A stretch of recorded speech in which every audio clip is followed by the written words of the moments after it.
hora da prece, e depois no final também o Ciro fará também esse reforço, porque está aqui do nosso lado e nós amamos tanto esse Rio de Janeiro, né? Aliás, o Brasil. Boa noite a todos. Vamos à página. O título da página é o mesmo. Pois o mesmo Pai vos ama. Jesus, João capítulo 16, versículo 27. Ninguém despreze os valores da confiança. Servo algum fuja ao benefício da cooperação. Quem hoje pode dar algo de útil, precisará possivelmente amanhã de alguma colaboração essencial. Todavia, por enriquecer-se alguém de fraternidade e fé, não ouvide a necessidade do desenvolvimento infinito no bem. Os obreiros sinceros do Evangelho devem operar contra o favoritismo pernicioso. A lavoura divina não possui privilegiados. Em suas seções numerosas, há trabalhadores mais devotados e mais fiéis. Contudo, esses não devem ser categorizados à conta de fetiches, e sim respeitados e imitados por símbolos de lealdade e serviço. Criar ídolos humanos é pior que levantar estátuas destinadas à adoração. O mármore é impassível, mas o companheiro é o nosso próximo, de cuja condição ninguém deveria abusar. Pague cada homem o tributo de força própria à vida.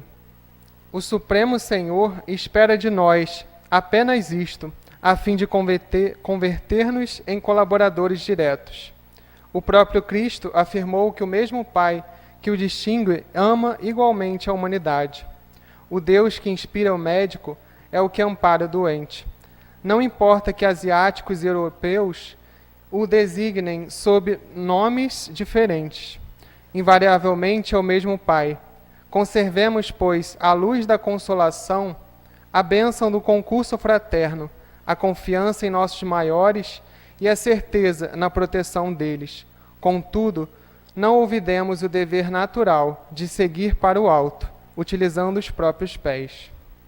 Do livro Pão Nosso, Chico Xavier, pelo Espírito Emmanuel.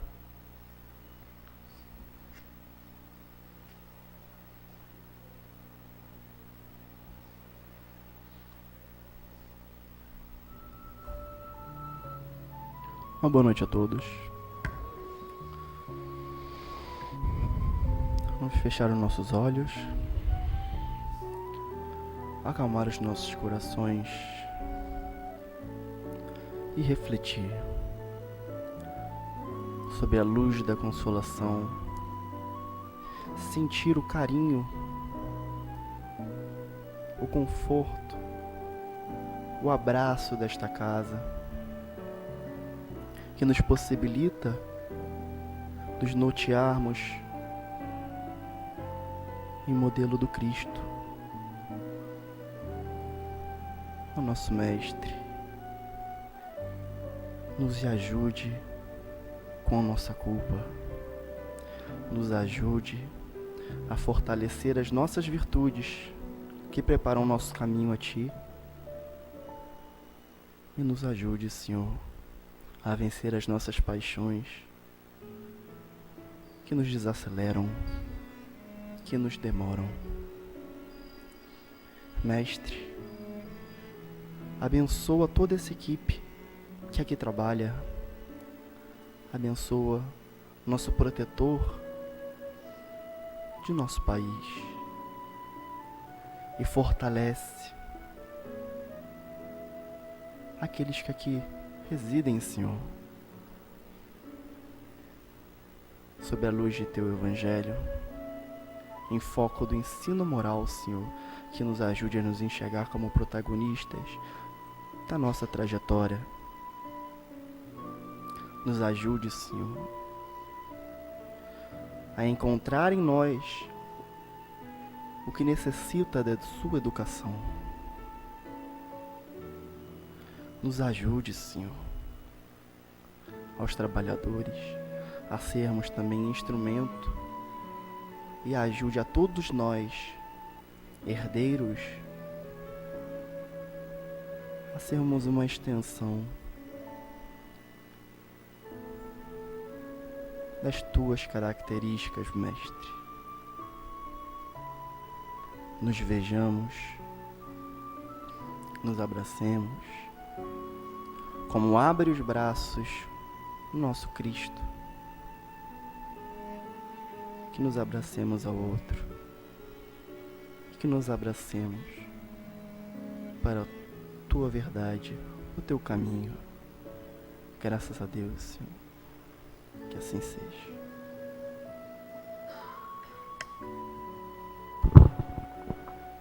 Então nós agora já está aqui ao meu lado, se vamos receber com mais carinho o nosso Ciro, que já está assim, já faz parte da casa, né, Ciro?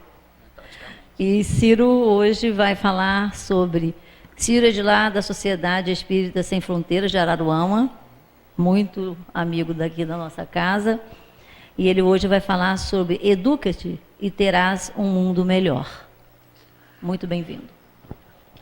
Queridos irmãos, queridas irmãs, amigos, amigas, jovens, boa tarde.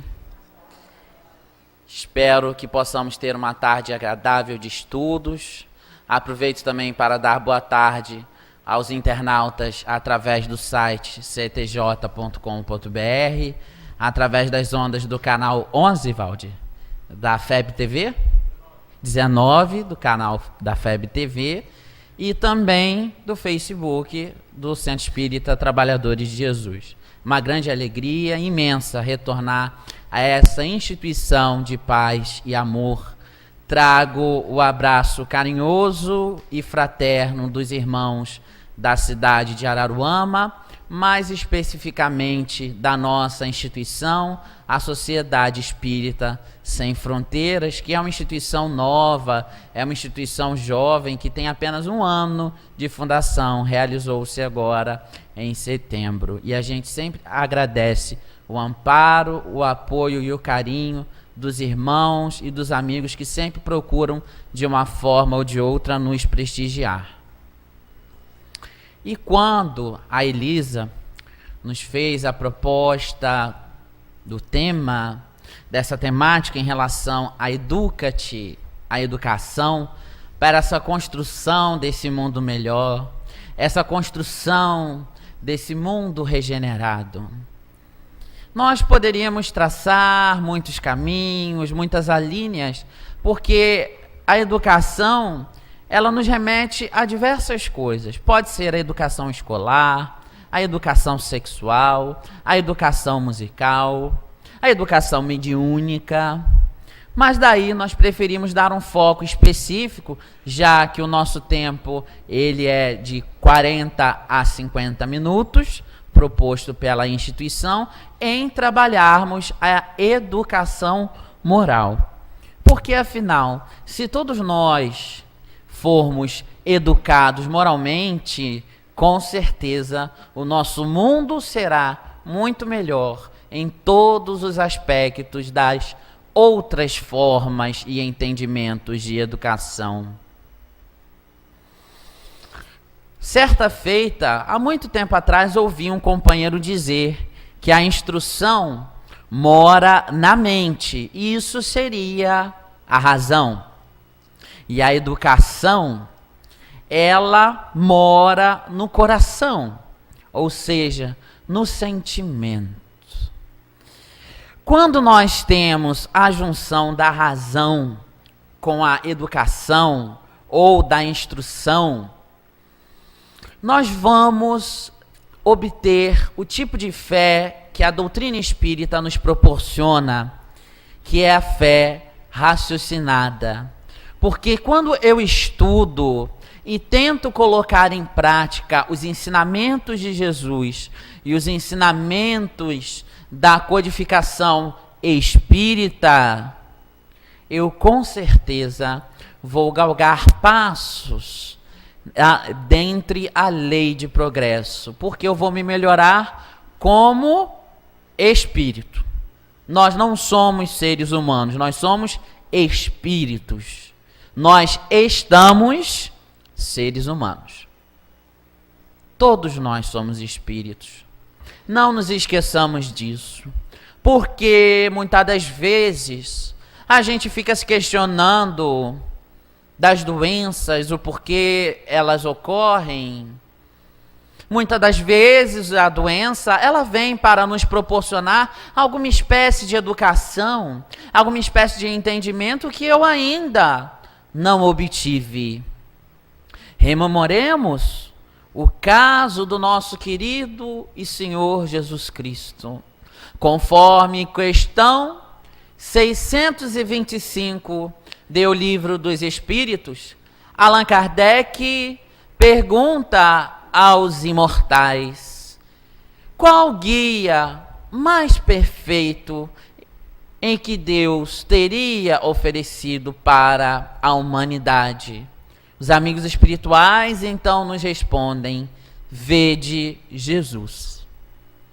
Então Jesus, ele é exemplo e guia em tudo, porque os amigos espirituais não colocaram ponto vírgula, não colocaram mais, nem complementaram a resposta, apenas responderam: vede Jesus. Isso significa que em todas as situações das nossas vidas, eu vou colocar Jesus. Hoje, nós temos a grata e imensa satisfação de realizar uma atividade em nossa instituição muito conhecida como atendimento fraterno. E a grande maioria das pessoas que vêm nos procurar no atendimento fraterno são basicamente 3 tipos de problema: perda de ente querido, isso são dados estatísticos, depressão ou outros problemas de doença e problemas financeiros. E a nível de reflexão, gostaria de que pensássemos o seguinte: nosso Senhor Jesus Cristo morreu pregado numa cruz aos 33 anos de idade, achincalhado pelo seu próprio povo, onde Divaldo Franco nos narra, em que a gente acha que aquela cruz era muito bonitinha, como as cruzes que nós vamos ver nos filmes cinematográficos. Divaldo Franco nos narra que aquela cruz, as limas da madeira arranhavam-lhe as carnes, entravam-lhe as carnes. Jesus não tinha dinheiro, Jesus não tinha teto, e desencarnou com 33 anos de idade. Ora, conforme está nos textos bíblicos, Jesus foi o filho a que Deus mais amou. Ora, Deus não seria irracional, Deus não seria ignorante. E nós buscamos a cura para as doenças buscando longevidade, querer viver mais. Buscamos as instituições espíritas com tratamento de maca forte, com tratamento de passe forte. Vamos procurar as instituições espíritas porque não estamos bem financeiramente. E quem é que não está nos tempos atuais?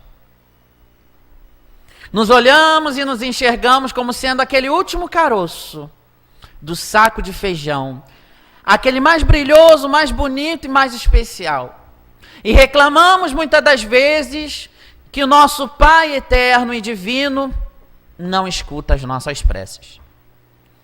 E achamos que o processo da obtenção das curas ou das diversas curas que possam existir é algo que se compra de fora para dentro, ou algo que se adquire de fora para dentro. Não.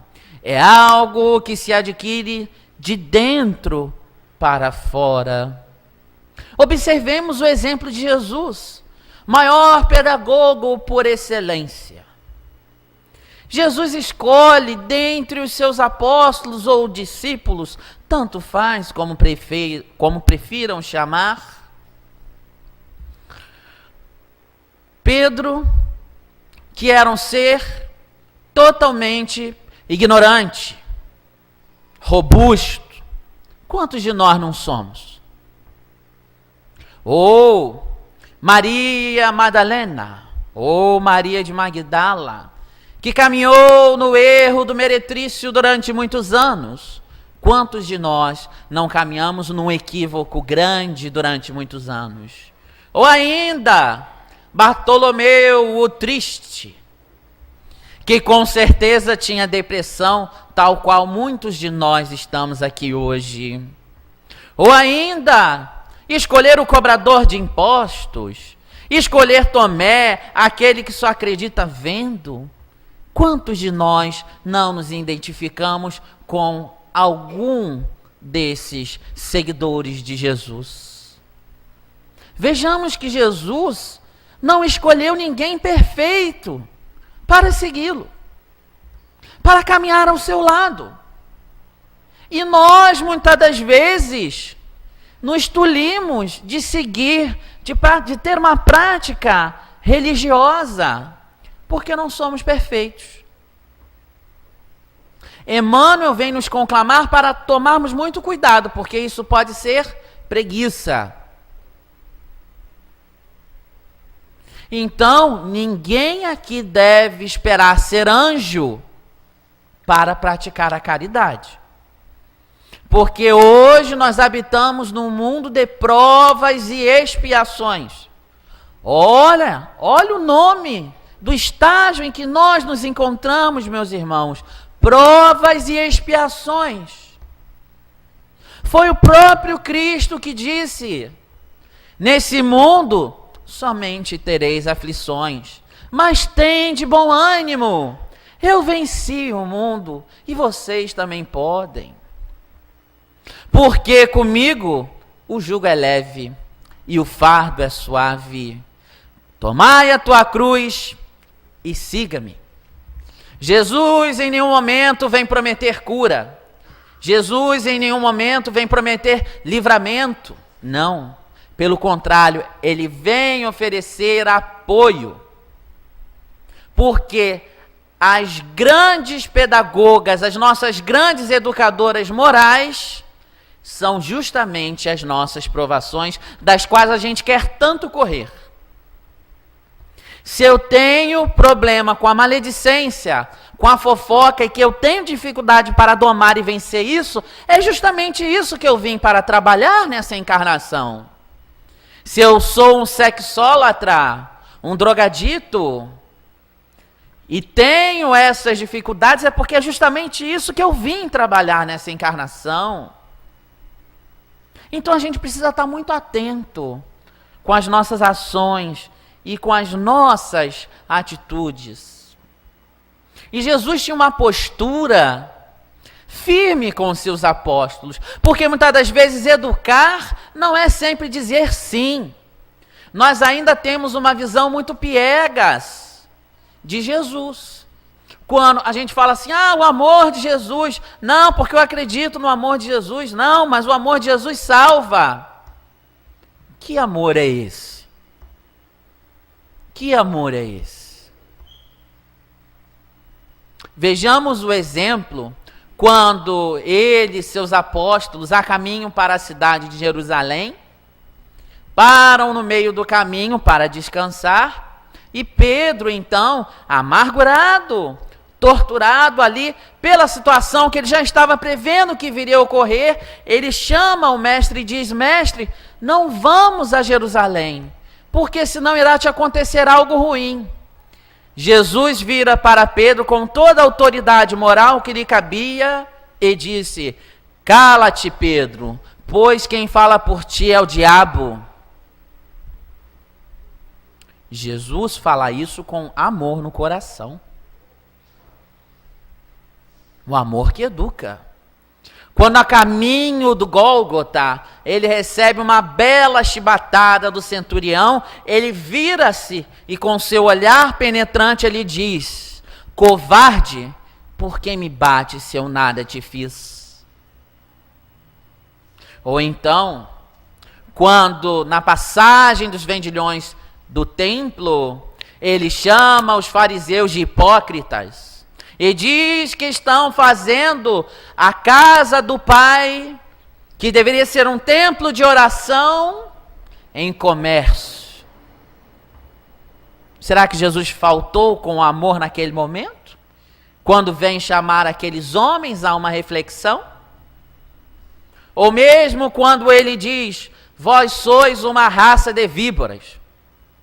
Isso, no nosso entendimento peculiar, ainda de seres de provas e expiações, pode parecer um pouco ofensivo chamar alguém de víbora.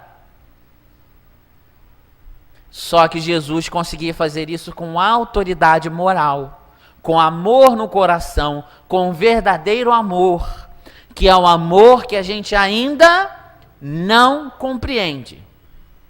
Vamos tentar contextualizar. Vamos imaginar que uma criança de 8 anos nos procure e peça o seguinte: pai, mãe, vô, tio, tia, dá para mim um copo de cachaça? Que é que no mínimo vocês vão responder? Tá maluco, garoto? Tá maluco, menino? Só depois dos 18 anos. E isso, se você tiver dinheiro para comprar, porque eu não vou dar. Não é isso que a gente responde? Porque sabemos que não é o momento de uma criança de 8 anos passar por uma experiência desse tipo. Eu acredito que nem depois dos 18. Né?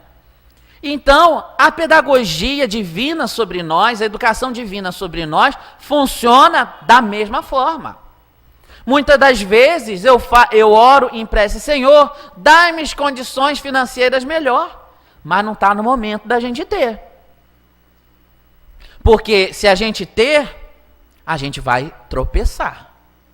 Às vezes a gente quer uma cura para uma doença, mas não está no momento da gente ter aquela cura, porque a gente ainda precisa aprender com aquela doença. Então, muitas das vezes, Deus vai nos enxergar como esse menininho de 8 anos, que não estava no momento dele ter o copo de cachaça dele. Tá claro, gente? Para que nós justamente consigamos sentir um pouco essa psicosfera que Jesus queria nos passar do verdadeiro amor. Porque o verdadeiro amor educa.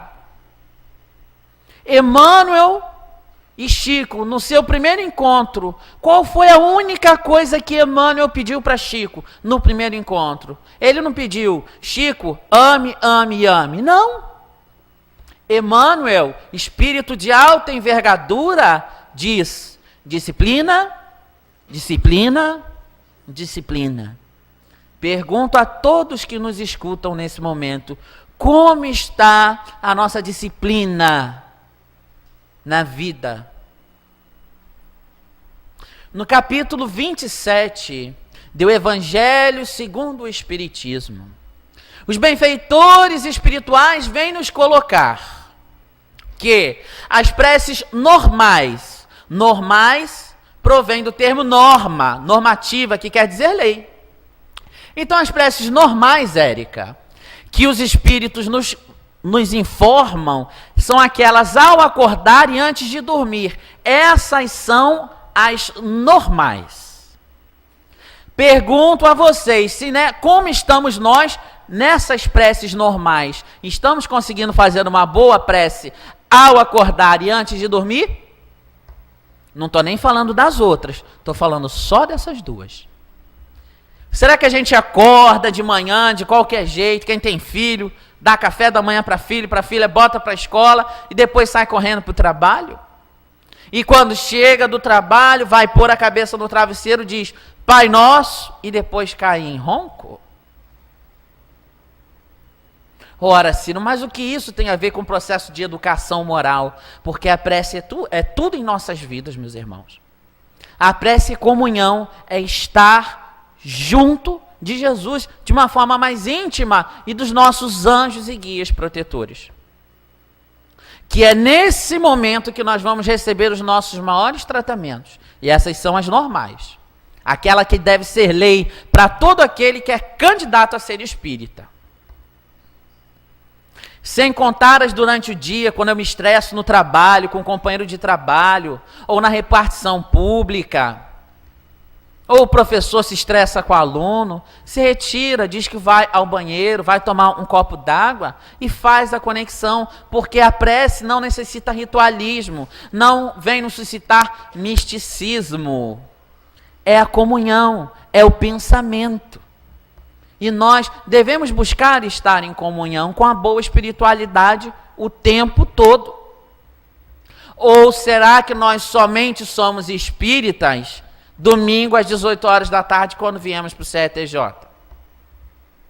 Até onde me consta, não existe um botão de liga e desliga ser espírita.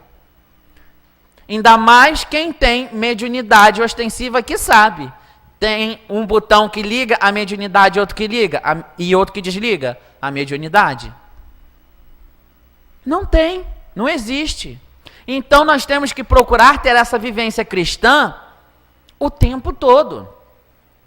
E infelizmente na nossa sociedade, se você diz que segue uma religião, ainda mais a juventude hoje diz, isso passou, né? Isso aí ficou demodé, ficou para trás. Não, hoje a onda é outra. Hoje a onda é tecnologia, é Facebook, é WhatsApp, é o Insta, é ser youtuber.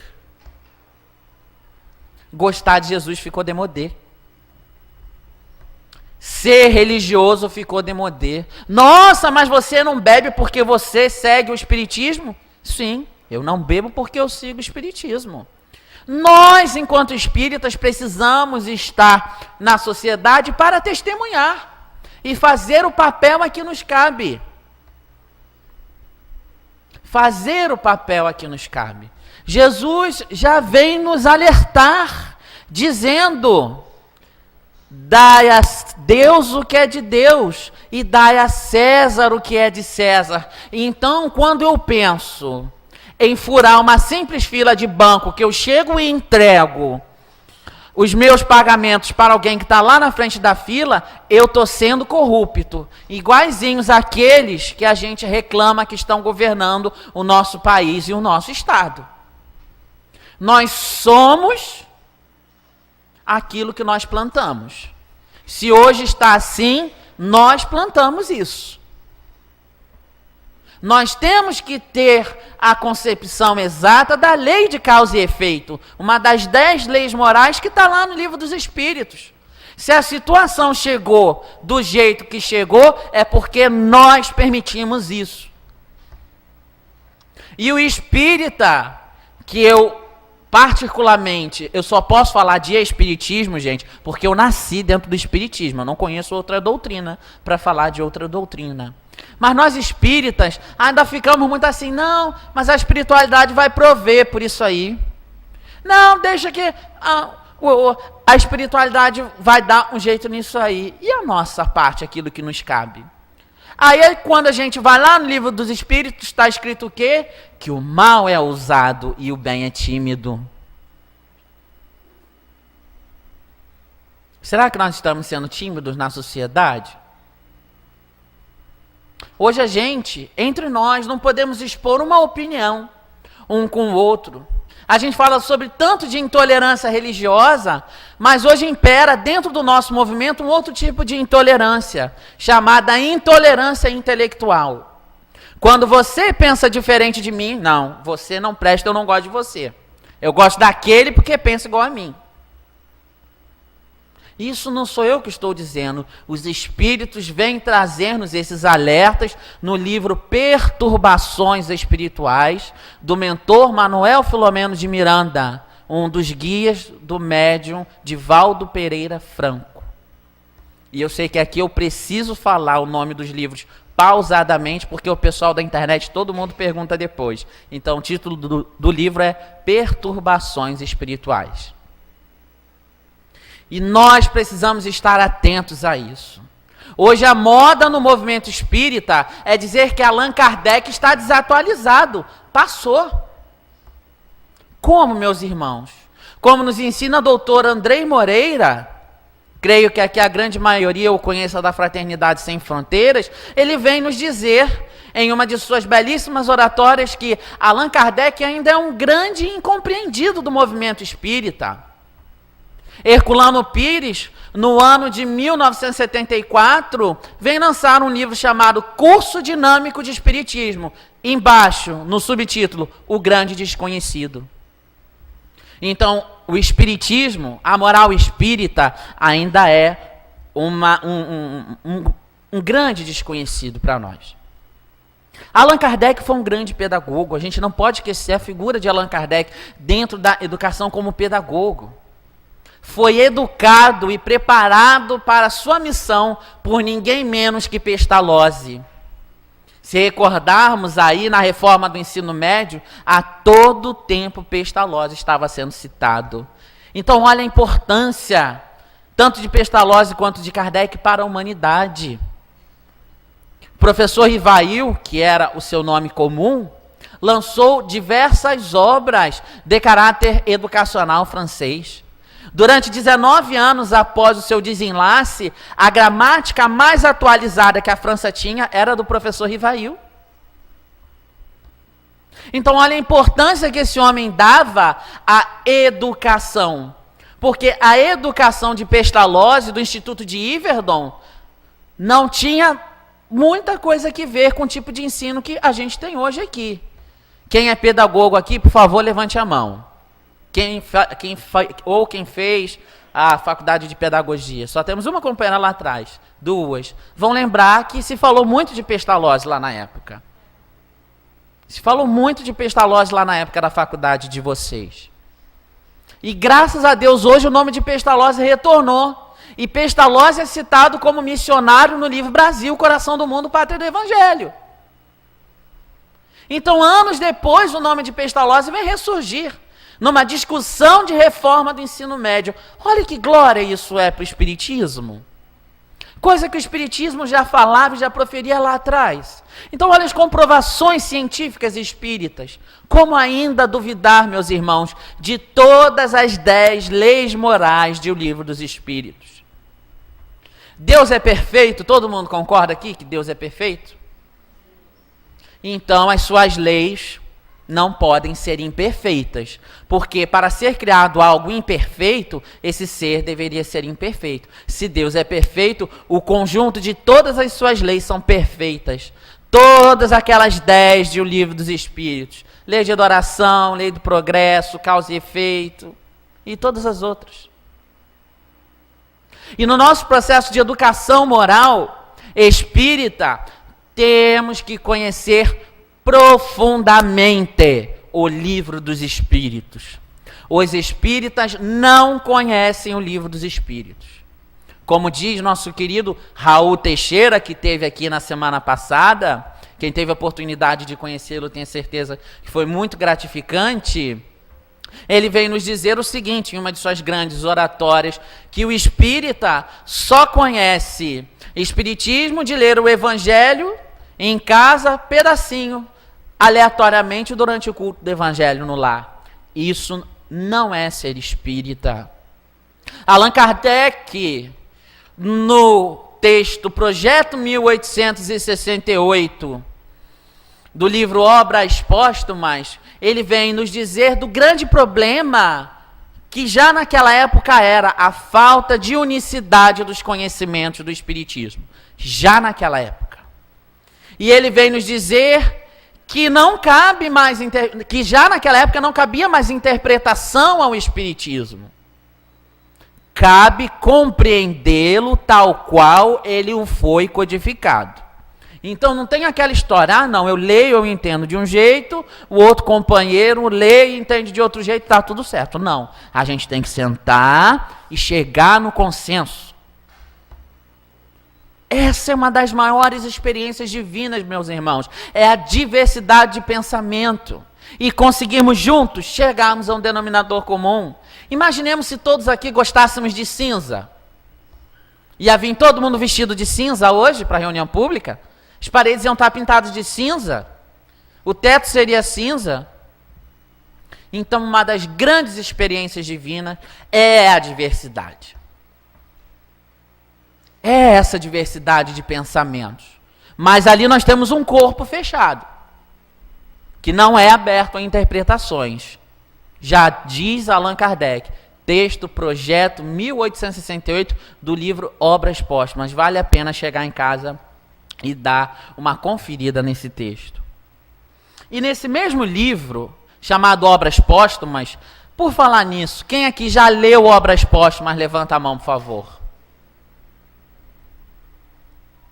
Obras Póstumas é um livro de Allan Kardec. Está entre os 2 subsidiários ao lado de o que é o Espiritismo. Muito importante de ser lido e conhecido. Então, ele vem nos dizer, nos comentários referente à comunicação do espírito Clélia do Pantier, no título As Expiações Coletivas, ele vem dizer o seguinte, que a crença do Espiritismo se baseia no aperfeiçoamento da sua educação intelectual e moral. Então, aquilo que eu estudo, aquilo que eu leio, aquilo que eu ouço, aquilo que eu vejo, aquilo que eu assisto dentro do Espiritismo, se eu não pôr em prática, ela não vale de muita coisa. Eu vou ser apenas um papagaio de pirata repetindo as coisas, sem vivenciar. E daí, quando chegar o momento tortuoso, o momento da doença, o que acontece? Eu caio. O Espiritismo já não nos serve mais. E isso precisa servir de um grande alerta para nós, meus irmãos. Divaldo Pereira Franco, num dos seus últimos seminários na cidade de Vitória da Conquista, está lá no YouTube, quem quiser vai lá e digita, Seminário Divaldo Pereira Franco depois da morte. Ele vem dizer para nós que em torno de 60% das comunicações mediúnicas nas instituições espíritas estão sendo comunicações anímicas. Animismo quer dizer da própria alma do médium.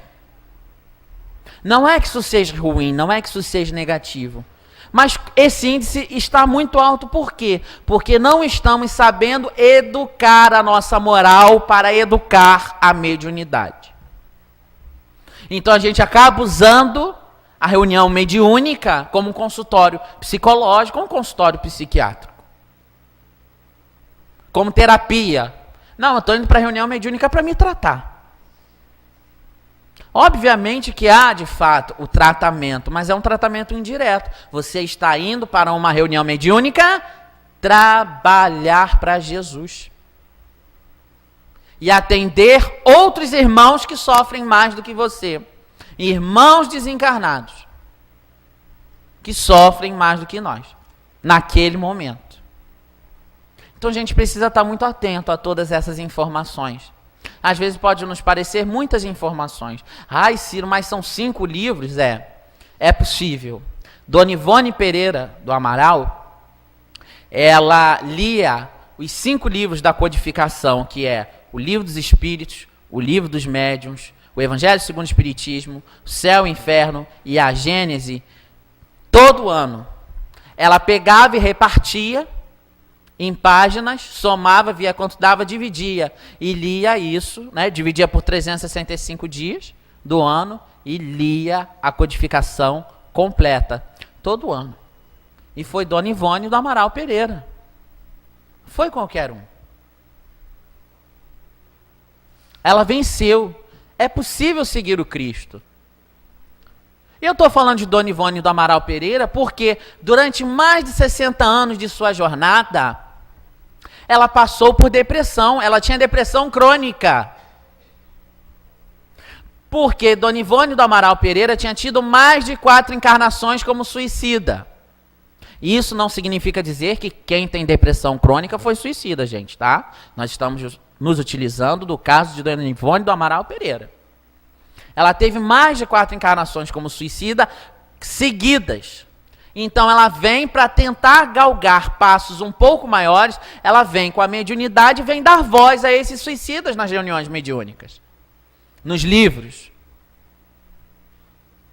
E ela, com todo o sofrimento, ela conseguiu vencer. Se ela conseguiu vencer a depressão crônica, nós também podemos. Nós também podemos. Deus é um Pai tão misericordioso, meus irmãos. Tão misericordioso, mas tão misericordioso, que para cada um de nós, nesse momento, a gente não está vendo, não. Mas o nosso anjo de guarda está atrás da gente. E isso é uma coisa em conteste, porque todas as religiões dizem que nós temos, a grande maioria delas, dizem que nós temos um anjo de guarda, um espírito protetor, um caboclo, um santo daimon. Só o nome que muda. Mas são espíritos que estão aqui dizendo, vá, você vai conseguir. E a gente tapa os nossos ouvidos. Tapamos os nossos ouvidos para eles. E não os ouvimos. Porque a gente não ora e não faz prece. A gente precisa ter isso conosco. Santo Agostinho, na questão 919 e 919A de O Livro dos Espíritos, por isso que nós aqui falamos primeiro da prece, normal. Como é que está essa? Sendo que Santo Agostinho ainda vai fazer uma proposta para a gente mais profunda na questão 919 e 919A de O Livro dos Espíritos. Primeiro, Allan Kardec pergunta o que fazer para se tornar um homem de bem, e ele responde simplesmente, como já disse um grande sábio da humanidade, conhece-te a ti mesmo. Essa é a proposta. Então Kardec se aprofunda e na 919A, Santo Agostinho vem e responde, fazei o que eu fiz enquanto estava na terra. Antes de dormir, todos os dias, em torno de meia hora, eu sentava para ver o que eu tinha feito de bom hoje. O que eu tinha feito de ruim? O que eu poderia fazer no dia seguinte para melhorar o que eu fiz hoje? Para reparar os meus erros? Ou o que eu não fiz hoje que eu gostaria de fazer amanhã? A gente está com essa dificuldade de nos olhar para nós mesmos. Nós estamos com os nossos olhares muito fixos na tela do telefone. Já são dados estatísticos mais de 6 horas por dia. Nossos olhos ficam vidrados nas telas. Naquelas letrinhas miudinhas, péssimas para digitar. E a gente não consegue parar meia hora para refletir sobre a nossa vida. E daí nós vamos ter o triste resultado que nós temos. Mais de 365 milhões de pessoas passam por transtornos psicopatológicos. Depressão. Isso quer dizer, meus irmãos, 1/4 da população mundial, 25%. Possivelmente, 25% de nós que estamos aqui hoje, estamos passando por depressão e podemos nem saber que estamos passando por depressão. E devido a isso, a grande taxa, o grande aumento da quantidade de suicídios, e infelizmente esse é um dado muito triste, mas que as verdades precisam ser ditas e que precisamos muitas das vezes lavar essas roupas sujas. Hoje, por números amostrais, na faixa de 15 a 35 anos, quem mais tem se suicidado é o Brasil. O Brasil é campeão mundial de suicídio na faixa dos 15 aos 35 anos. Então eu estou perguntando para aqueles de mais idade, como que nós estamos educando os nossos jovens? Como que está sendo o processo de educação com os nossos jovens? Será que a gente está deixando que a tecnologia cuide dele? Que a tecnologia eduque, ensine o que um pai e uma mãe que tem missão, porque ser pai ou ser mãe é a missão, está lá em O Livro dos Espíritos. E o que nós temos assistido, inclusive de pais espíritas, trabalha-se o dia todo, aí bota o filhinho já de 3 ou 4 anos no curso de inglês, numa natação e numa escola de tempo integral. Então a criança já só vai chegar em casa lá para as 7 horas da noite. O pai cansado, a mãe cansada, ao invés de sentarem junto com o filho para terem uma vivência harmoniosa, o que acontece? Bota a criança na frente da TV assistindo Peppa Pig. Ou bota na frente da tela do celular assistindo Peppa Pig, ou alimentando o Paul. Não é verdade? Não é verdade, meus irmãos? Então a gente tem que parar para compreender que tem algo errado no meio desse caminho. Tem algum equívoco no meio desse caminho que a gente não está conseguindo consertar. A gente precisa começar a consertar isso urgentemente. Nós temos feito o possível e o impossível para divulgar o movimento de juventude. Nós vamos ter aí agora, 18, 19 e 20 de novembro. Corram e se inscrevam. O 4º Congresso de Juventudes Espíritas do Estado do Rio de Janeiro. Vamos incentivar os nossos jovens a irem de 15 a 26 anos e os seus evangelizadores também. As inscrições estão lá no site do CERJ. Porque a gente precisa começar a aparar essas arestas. Ah, Ciro, mas o Espiritismo dobrou de tamanho de 2000 para 2010. Dobrou? Dobrou. Teve um aumento de 70%. De acordo com o IBGE. No nosso estado, de fato, dobrou. Foi mais de 100% de aumento. Só que nós percebemos que grande parte dos espíritas estão, inclusive, se tornando espíritas por modismo. Porque é chique ser espírita agora. Antigamente era chique ser católico, se dizia católico sem frequentar. Agora é chique se dizer que é espírita sem frequentar também. Ah, não, eu sou simpatizante do espiritismo. Não, quem faz meia coisa é a mesma coisa que não fazer nada. Isso está virando moda. E a gente precisa estar muito atento a essas questões.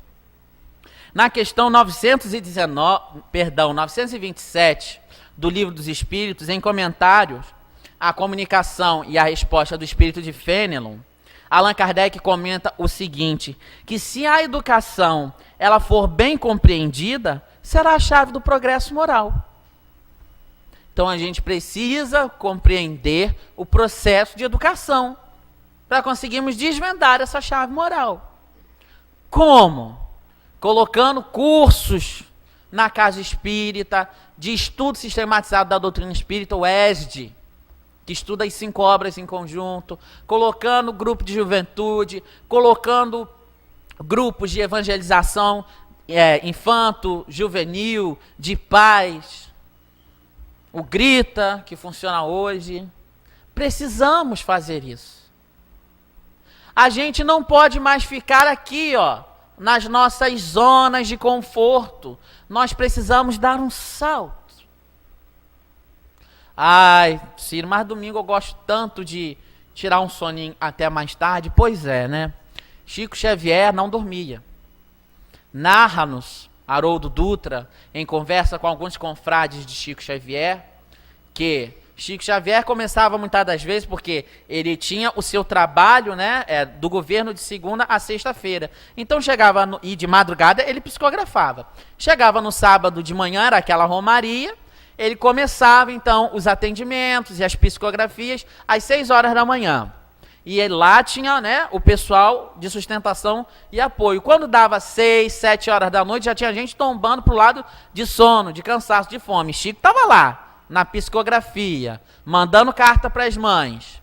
Quando dava 7, 8 horas da noite, tinha gente que não aguentava e levantava. Ficavam poucos médios de sustentação e varava a noite adentro.